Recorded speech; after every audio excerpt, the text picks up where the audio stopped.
This is Marianna Vyshemirsky. In March this year, she found herself at the center of a propaganda war between Russia and the West. This photo of her while pregnant at a maternity hospital in Mariupol went viral. Ukraine alleged that the hospital was hit by a Russian airstrike. These were the photos used to stir horror around the world at Russia's alleged actions. They asked me for an interview. I answered that I didn't want to be interviewed, but they explained that the photo with me was all over the world, so I had to give them some comments.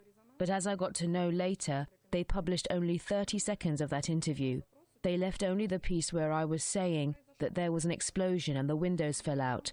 But they left out my words where I said there was no airstrike. Many Russians then accused her of being a staged actor. She wasn't. The photos were genuine and she received abuse from the Russian side.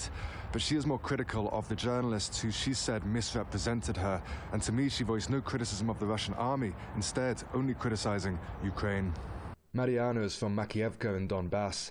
She lived there until 2019 under Ukrainian shelling. She's now moved back with her daughter.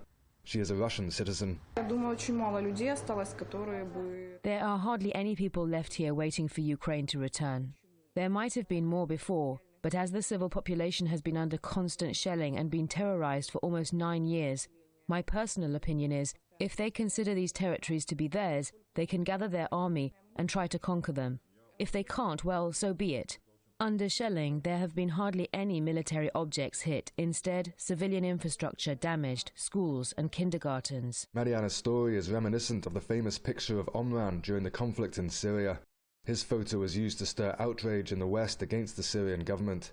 It turned out that his family were not against the Syrian government. As the propaganda war between East and West increasingly intensifies, the images of innocent civilians are being used to stir outrage.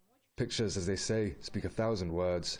It is likely only a matter of time before another such image goes viral that turns out to not be all as it seems. Johnny Miller Press TV, Donbass.